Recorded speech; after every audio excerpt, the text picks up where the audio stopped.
Do you want to learn English without stress, without pressure, and actually enjoy the process? Then you're in the right place. Today's story will teach you useful English naturally.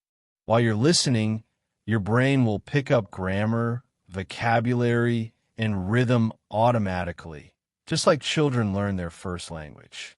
So make sure to subscribe, like the video, and hit the bell so you never miss a new story. We post every single day. Let's begin. It's a quiet Saturday afternoon, and Emma is walking through the city center. She has no plans, no goals, just time to waste. The air is warm, the streets are busy, and her headphones are off. For once, she wants to hear the city. She passes a bookstore, a pizza shop, a bus stop. Everything is normal. But then she hears something. It's music, faint, slow, mysterious. It's not coming from any shop. It's not the usual pop song blasting from a speaker.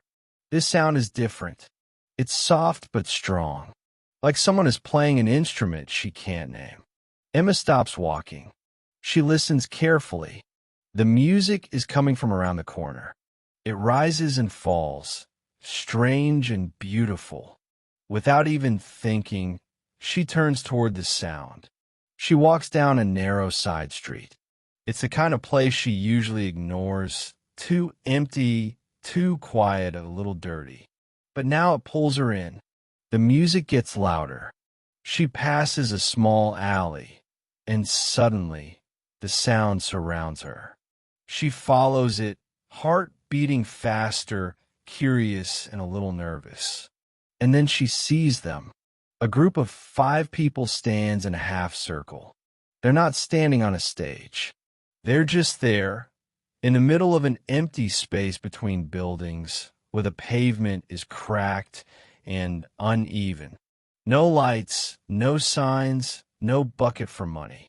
Just them. One person is playing a large wooden flute, long and curved. Another is holding a small drum, hitting it softly with open hands. The third has a strange box with wires that hum when touched. The fourth is moving her fingers through the air like she's pulling sound from nothing. And the fifth? He stands in the center with his eyes closed, not moving at all. Emma steps closer. No one looks at her. No one says anything. She feels like she has entered a bubble. The rest of the city disappears. The traffic, the voices, the noise, all gone. Only this group and their music exist. But the strange thing is this. The music is changing her. With each note, her thoughts slow down. Her shoulders relax. Her breathing matches the rhythm. Her brain, usually full of questions and worries, is now calm. Focused. Still. She doesn't understand how this is happening. She doesn't care. She stands there just listening. After a few minutes, the music starts to shift. It becomes faster, brighter, playful. The person with the box moves closer to the flute player. The one making music from the air lifts both hands high. The silent man opens his eyes. Suddenly, he begins to move, but not like a normal person. His arms bend in slow, impossible ways. His body turns like a ribbon in water. He dances, but it's not really dancing. It's more like speaking with movement. And Emma understands. She doesn't know how, but she does. The movements are telling a story, not with words, but with energy.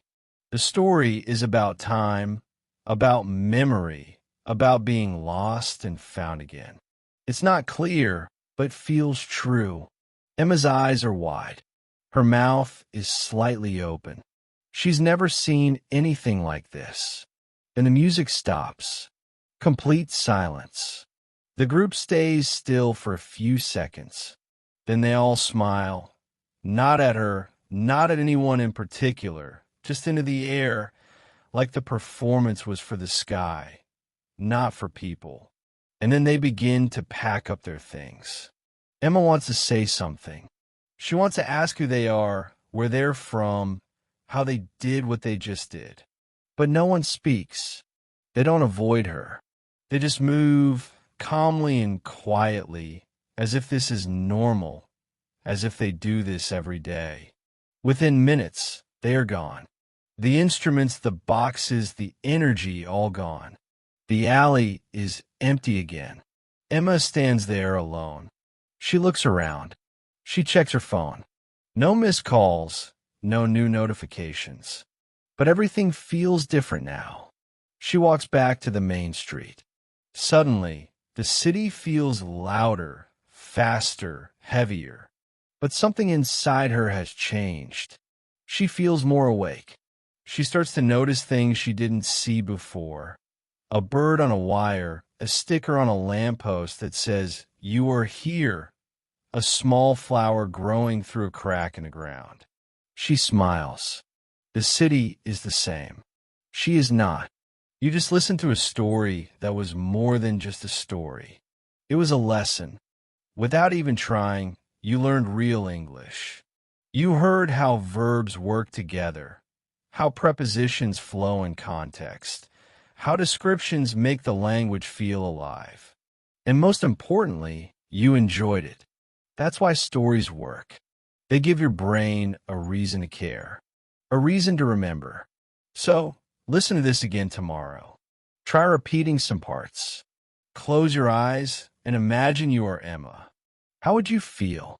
And if you liked it, subscribe to our channel, like the video, and leave a comment.